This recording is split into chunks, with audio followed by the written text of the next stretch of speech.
Good morning. Welcome to Subjective. I am thrilled and honoured to be talking to the wonderful Susie Bick this morning. Good morning, Susie. Morning. How are you? Very good, thank you. Good. There we are. Ah, yes.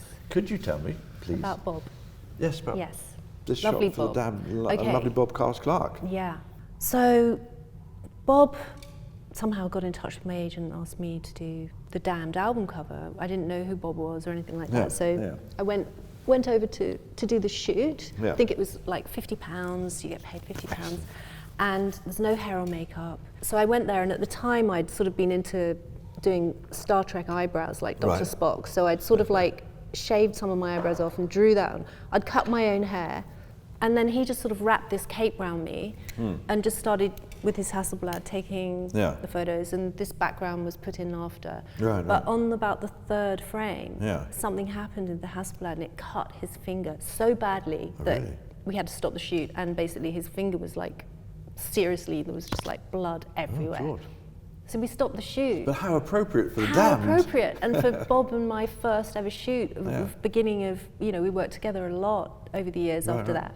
He was one of those photographers that did go down towards the fetish. Yeah. Is what, you know, there was quite a lot of latex, quite a lot of that sort of look. Yeah.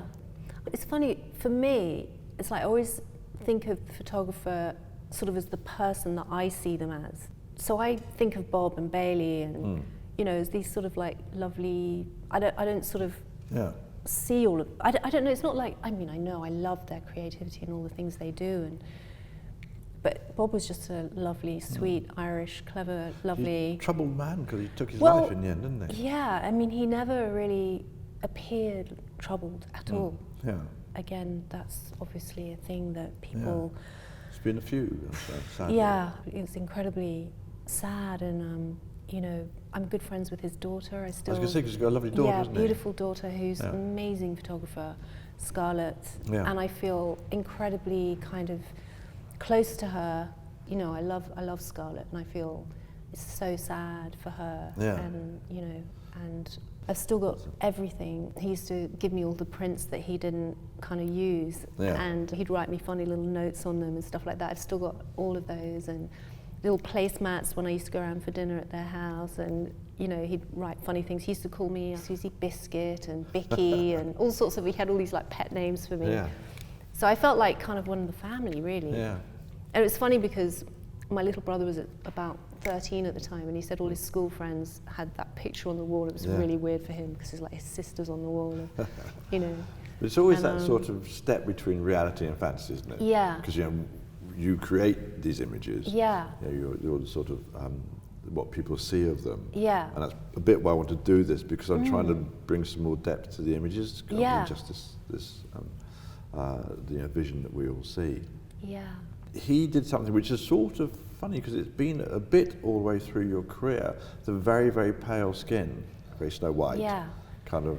That comes from, I think that comes from a little bit from where I grew up in Bromley, where there was this sort of like mod punk thing, and I liked the kind of mod thing.